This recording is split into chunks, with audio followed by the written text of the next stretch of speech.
Hey everyone, Randy here. We had Erica Neely on the show today. Erica is running for office as a trustee for the Clark County School Board, District F. She shares a very personal story on why she's running for this particular office, and while she wouldn't consider herself a libertarian, she is an advocate for school choice in Clark County. Before we get to that conversation, though, I wanted to tell you about the Libertarian Party of Nevada. The Nevada LP wants to preserve and expand what the Founding Fathers called inalienable rights. Remember, the government spies on you, lies to you, steals from you in the form of taxation and inflation, and sends your sons and daughters to the other side of the world to get killed in service to the empire. The Nevada LP stands for the opposite of that. It wants peace, freedom, self determination, and property rights for all.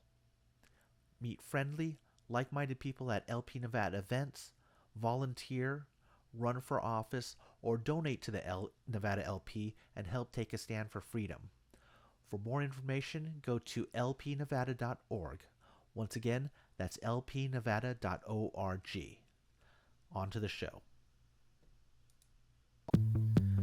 It's the Battleborn Podcast. I'm your host, Randy Sadak, and with me, as always, is Adam Heyman. Hey, Adam. Hey, Randy, how are you? Good, good. And today's guest is Erica Neely, and Erica is running for school board. And what's that? What exactly is the office? Clark County Erica? School Board Trustee, District F. Okay, all right.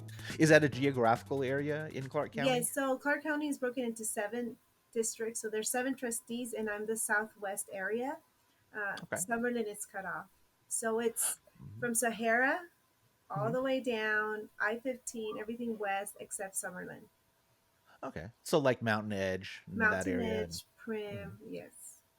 Oh, even to. Oh, I guess so, huh? Yes, Yeah, you all don't the even way think about how down. big it is. It Yeah. is huge. You should see me Okay. try to run around, try to canvassing, knock on doors.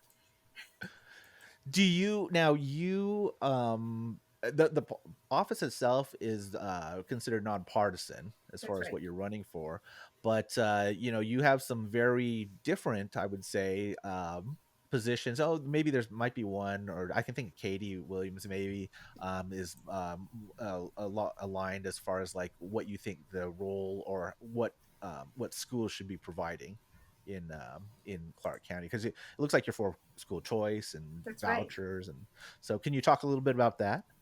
So yes, I do. I do. Okay. So number one, I think government and politics should be out of our classrooms, and I do carry conservative values. I'm pro-life. I think a lot of the policies that are put in place is creating the division, hate, and suicides, which we rank number one in the nation. So your question is, so some of the roles that I think that at the school board is fixing the budget, curriculum oversight, and uh, keeping the superintendent on those big goals that the trustees and the community have. Hmm. Is the now there have been some high profile incidents at these at schools here in Clark County with violence, like fighting, like I don't want to call it rioting, but there has have been, like, there's been assaults of teachers. Can you talk about that as far as like, do you have an idea as far as how you would want to approach that? Well, absolutely. So this is why I'm running because I'm running as a parent. I'm very concerned. We lack an education and the increase of the violence, and it has to do with the policies in place. There's no accountability from the trustees, superintendent, teachers, even parents and children. So we're seeing the restorative discipline. How is it playing? Like we're seeing on real time how is it playing that we don't hold people accountable. So now we're seeing that the violence is increasing, and it's because of the policies put in place. Can you explain, give an example of one Yeah, of absolutely. So I something? this is my experience, and we could take many from all the videos that are going viral. But my daughter started school in kindergarten, and then all the way to second grade was the Be Kind program. So they changed the name every couple of years. Um, so the Be Kind program was kids not standing up, and so what happened is you give more power to the bullies, more territory, and so you don't hold people accountable. So this is what happened to my daughter. She's in second grade. Second grade. So they're rough playing outside in the playground, and this is at a top-rated charter school. Um, so they're Really? playing outside, and so there's the boys are circling my daughter, second grade. They're punching her in the face, bloody nose. There's no incident reports. They're not calling the parents. They're not speaking to the parents. They have a closed policy door. None of that's happening on. And the only thing that they're telling the children is to be kind. Be kind. So where's the incidents reports? Where's the calls to the parents? Where is the involvement? Where is the principal? Why is there no accountability? And this is Wait, happening just to be clear, it was your daughter and she was assaulted, right? I pretty mean, that's much. and there was no Incident documentation, report, no. nothing, and they didn't call, and who the principal maybe would call you Principal, the or as a teacher, parent. I went up to, so this is how I found out. I went to school, and the nurse, right before I picked her up from school, the nurse said, your daughter's in the nurse office, and we just she had a bloody nose. I was like, oh, so what happened? They're like, no, she just had a bloody nose, she's fine. I said, okay, I will be there at dismissal bell, pick her up. And right before I even walked into the school, the little girls were running up, and they're like, so and so hit her, so and so hit her. And I was like, oh, what's going on? So then I spoke to my daughter, and she said, oh, so and so, so and so, and so and so. I'm not saying the names. That's why I'm saying so and so. Sure. Hit me. And I said, well, what happened? Let's walk over to Miss London. That's the teacher. Let's go walk to Miss London and see what happens. And the teacher said, well, I don't know what happened. I wasn't there, but I will look into it. So I turned around and I spoke to the little girls and I said, so what happened? And they're like, yeah, Miss London was at the playground. She saw it. So then I walked over to the principal, Dr. Hammock, and I said, hey, can you please look into this? And she said, well, we have cameras at the yard. We could look at the cameras and see what happened. That was on a Friday. So on Monday, I went back to school and I said, what happened? Nothing. We're still looking at it. We don't know what happened. But the other parents that were involved, they came up to me. They came up to me and we started talking and we started investigating. And sure enough, the incident did happen. There was four boys that surrounded my daughter, and the boy that hit her in the face and made her had a nosebleed, the parent addressed it at home. But up to this day today, Dr. Hammock, the principal, has not written an incident report, has not called me, has not called the other parents. Is that a bureaucratic thing where they just say that nothing happened, and maybe it reflects badly on the school if it did, or is like as far as like on the like, oh, they have to report what incidents like that. I mean, there like even a legal obligation, like I don't know, You would is think there so. anything like Why that? wouldn't there? Yeah. And the only thing I could assume is this is a top rated charter school in Clark County. It's Doral Hmm. Red Rock.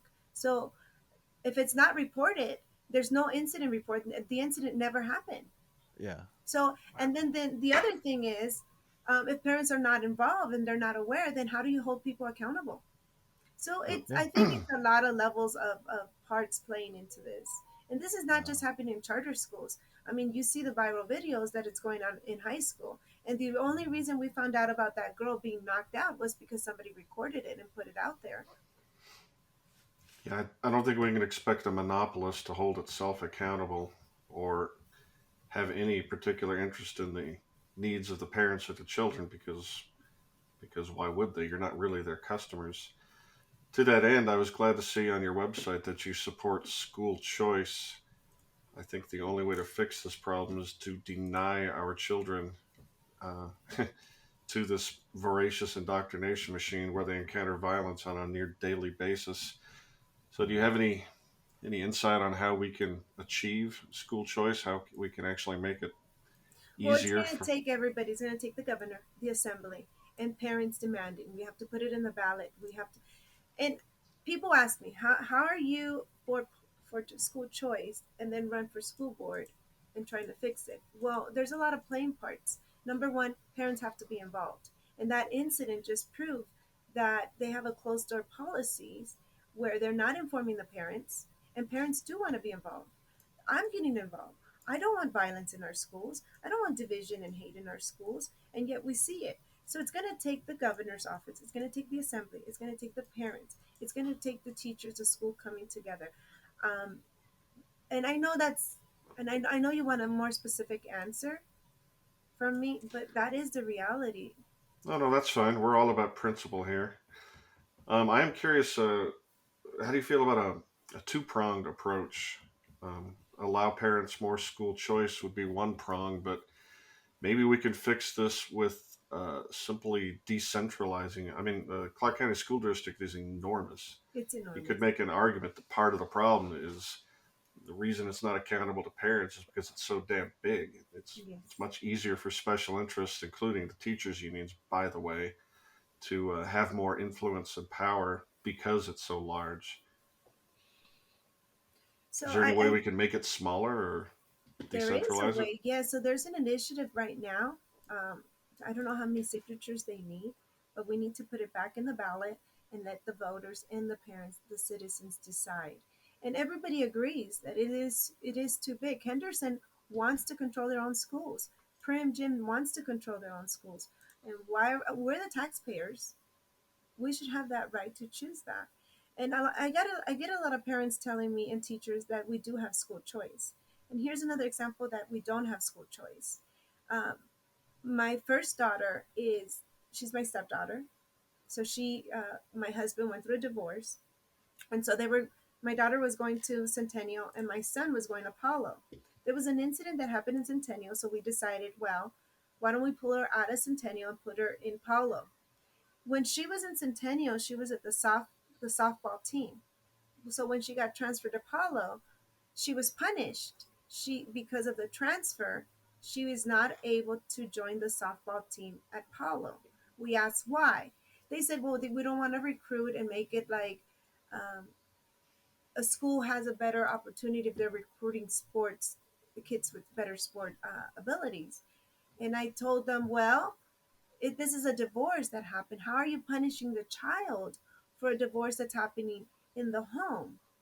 So we truly don't have school choice, if that makes sense. And that's because the school that you wanted to your daughter to attend, they wouldn't let her on the softball team because she's talented enough to possibly get a See, I don't scholarship know how or to explain that. So I can't yeah. answer you that. How do you not let Uh-huh. a child go from Centennial softball team to Paulo? And we weren't Yeah. even trying to go to Paulo because of the softball team. It was truly because there was an incident at Centennial that she got in trouble, and we're like, okay, we don't want her to go through a bad path. So Yeah. why don't we take her out of that environment and put her with her brother, her stepbrother, at Paulo? Sure. Sure. So it's yeah, I mean, you think that the best choice for your child is to go to a different school, but they deny her some of the opportunities that she would otherwise get by Exactly. going to that. So, I was wondering if I could ask you about your campaign. How many opponents do you have, and what are they all about? How are you gonna beat them? So there's a total of 10. So I have 9 opponents. How will I? Well, I'm just working really hard. I'm working on my platform, getting the message out. It's going to be up to the voters. Um, one of my opponents is for increasing the equity. Um, then I have Increasing the another I'm sorry, can you repeat that? increasing the equity on her website is let's continue the fight for equity. Uh, So Disastrous. and uh, so then I have another opponent, two opponents that agree that we need more parents getting involved. And one is running as a coach, one is running as an ex teacher. And so they just need the parents' vote so that they could solve it. I'm running as a parent. I agree with those two, the coach and the police officer, that we need more parent involvement. So I'm getting involved. can we talk a little bit about your back because you'd mentioned at least two of your kids already, but it looks like you have a number of them according to your website. How many do you are you raising? I'm ready. I have six Hmm. children. Two of them are 23. So my husband was divorced and he has a daughter, so that's my stepdaughter. And I'm also divorced, so I have my son. So we're a very blended family. So, like I said, they graduated. They're out of the home. So now we have four more children. My husband and I had three girls, and so we decided to adopt. So our sixth child is adopted. I don't like saying that because she truly is my daughter. However, I enter the campaign and I have to be completely honest with everyone. I am pro life. Every life matters. Um, we fostered nine children and then we found her. She was our 10th child. We found love and we adopted her. I just don't say I'm pro life. I truly believe in, I live that lifestyle. I have six children. I have one stepdaughter. I gave birth to four, and then we decided to adopt our sixth child. How did your background is, you running as a conservative. Yes. Did you, I mean, was that background of your family? Like, did they influence you, or is it something that you came on to yourself as far as, because you have a Ronald Reagan quote on your website. So, I mean, how did that come about? I Your political leanings. actually it was my upbringing. So I was born Hmm. in South Central LA, California, and so even on my worst day, I am in the greatest country in the planet. So, and I did learn about Ronald Reagan. He was in the 80s, so I was born 1979, so I knew a little bit about him. Obviously, everybody knows about Trump, uh, Clinton, and I'm just, I don't know, I just fell in love with America. I am an American.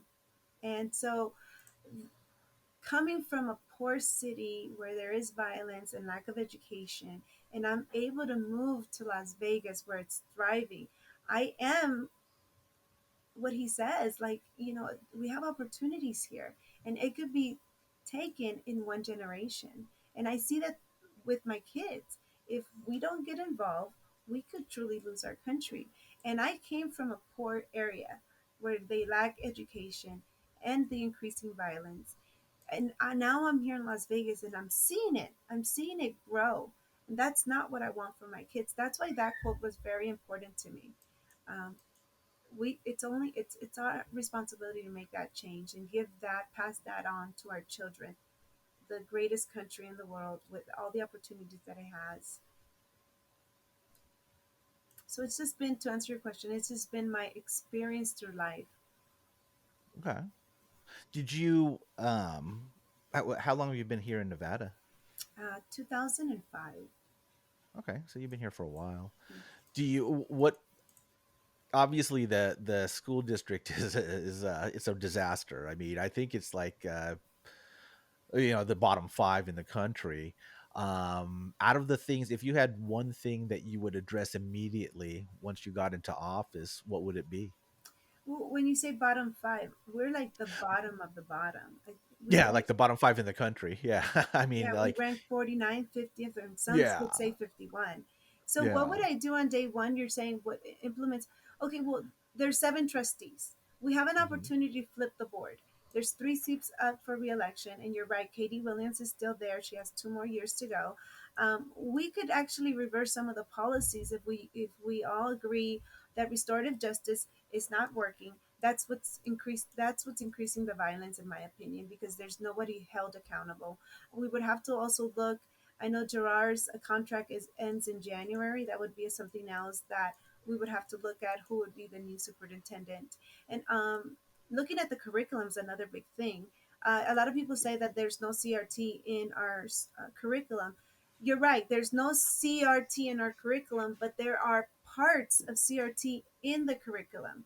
And then the new curriculum that was also added on this last meeting about sexualization in our schools, I would like to reverse that. I do not want to see, um, I don't want to see government and policies put in place in the schools that are affecting our children negatively. I really believe that reading, writing, and math is the only thing that belongs in our schools, not government, not Planned Parenthood. I want to see cursive, constant civics, um, dual credits. I want to see vocational training in our schools. Is the only thing that matters. It's empowering our children with an education where they're going to succeed when they graduate. So those are what I want to put in. If there's things like, for example, that are in the agenda, I would just completely veto it all the time, just completely veto it. But that's the vision that I have when I get on the board. I Just certainly like your idea of the curriculum better than what we have currently. But ultimately, I don't think the solution to this is for people to fight over a one size fits all curriculum.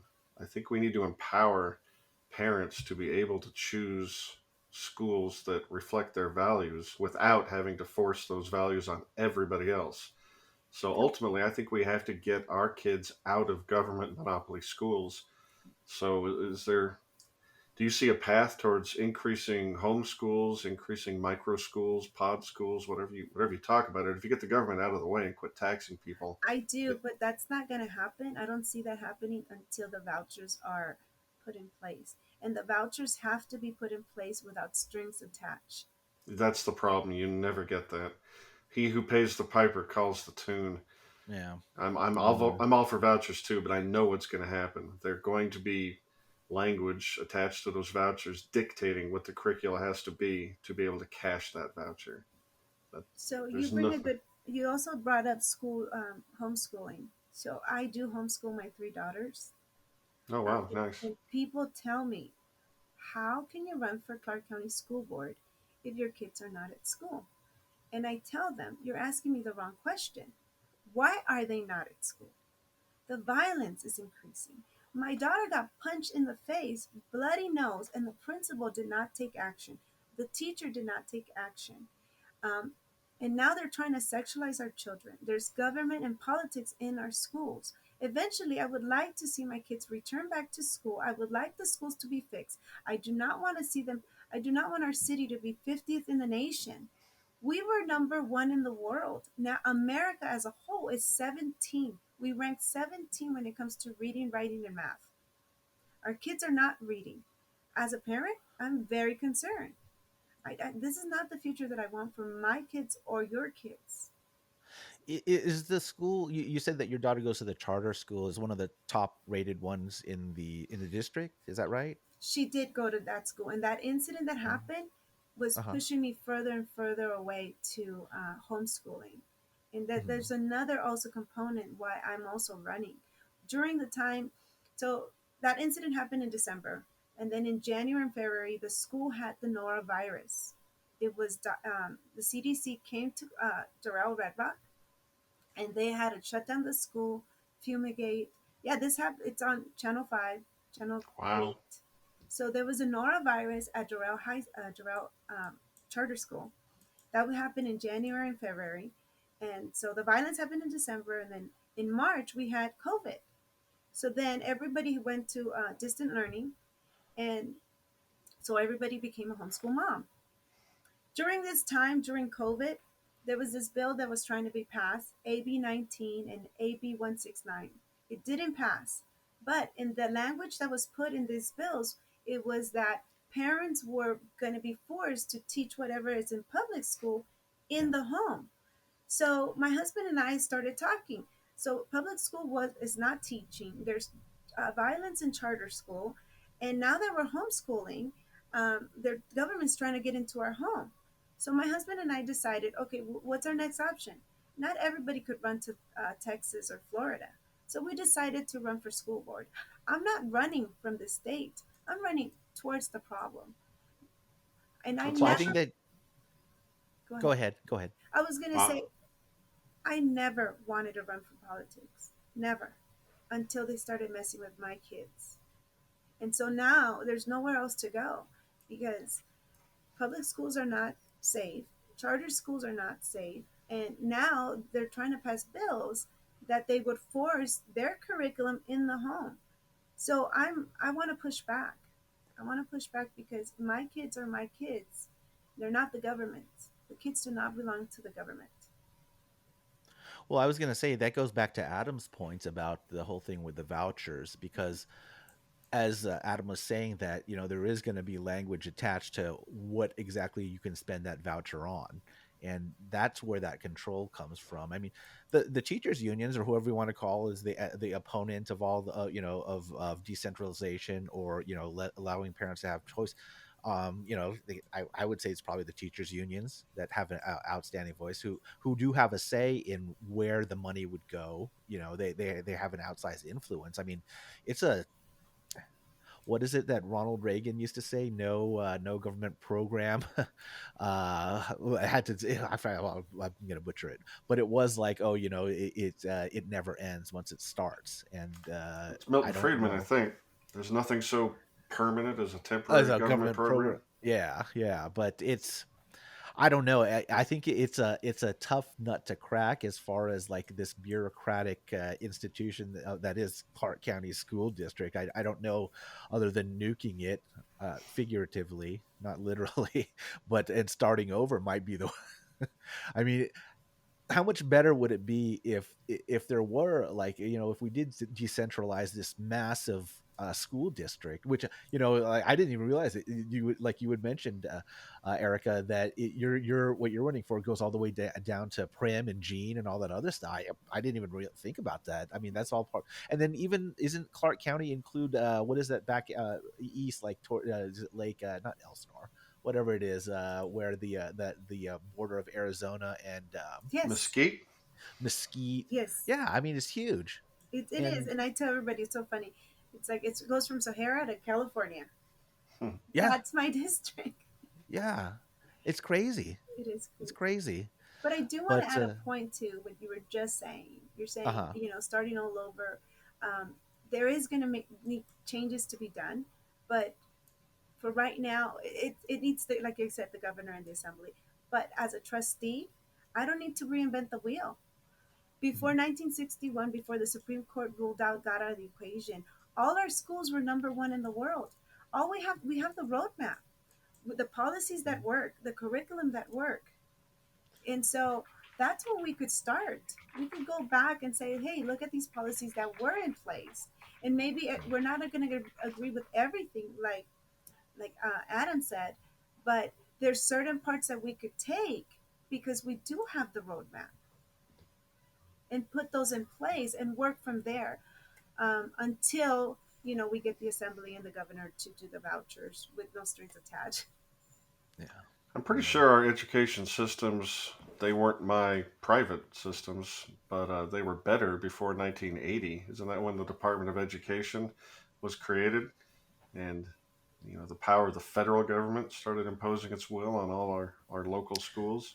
That's right. Because I think Reagan even actually ran on. It must have been the '70s when Carter was in office, because Reagan ran on abolishing the Department of Education back in the 1980.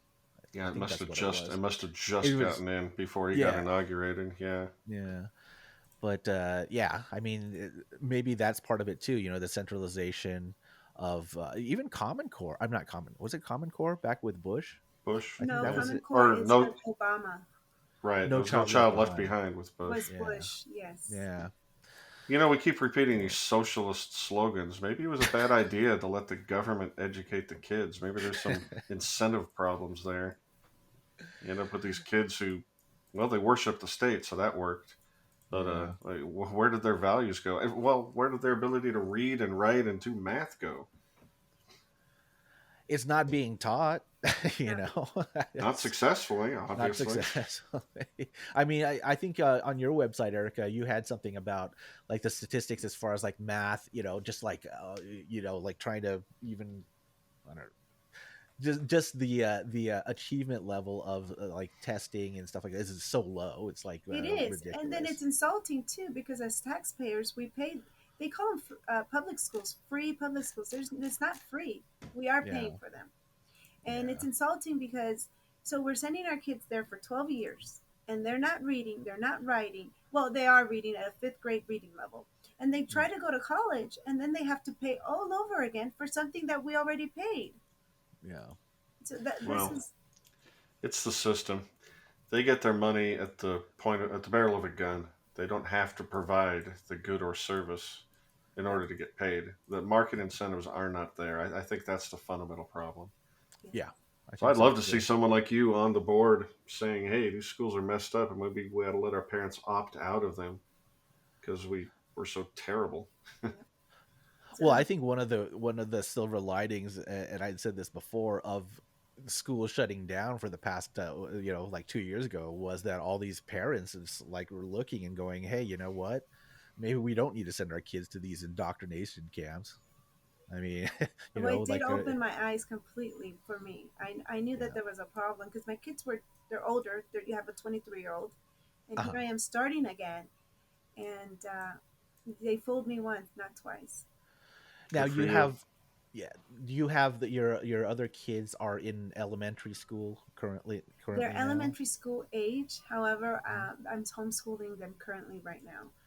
Okay. Okay. So I I was have gonna say, like, did you notice anything as far as like the past 2 years, like as far as your kids, like because people are saying that, like development wise, and you even mentioned it earlier in the conversation about the suicides for these kids who were like like they had really had no, they were out of options almost. I think was it 24 suicides? I think somebody had mentioned to me here in Clark County. it's an It was average like of a lot. 20. So like on Okay. for COVID during COVID in 2021 we had 19 and 2022 we had 22. So Wow, something like that. that's nuts. Yeah, and it goes all the way down to 9 years old. But yes, I have experienced that because my son, when he did go to school, he went to Rogage, he went to Palo. He had tendencies of cutting himself. So I know that something's going on at school. And Yeah. so your question was, have I seen a difference? Yes, I have. My daughter is 6 years old. She is scheduled to be entering public school kindergarten. But because I'm homeschooling her, if she would go to kindergarten today, she would be learning the alphabet and the colors. But I could tell you today, she has not stepped a foot in public school and she reads at a third grade reading level. Yeah. Yeah. So I do see a big difference. That's fantastic. Um, well, we're coming up on the end of the time. Adam, did you have anything else you wanted to pepper Erica with? No, not really. I support what you're trying to do, so Yeah, good luck. Thank you. yeah, yeah. I just who you're the way you describe some of your opponents, and just in general. I mean, like the school board needs to be shaken up a little bit. So I liked what you have on your website, and I support the especially like letting parents choose. And I think that is probably one of the only weapons probably that parents have. I mean, it's not like you can't stop paying your taxes.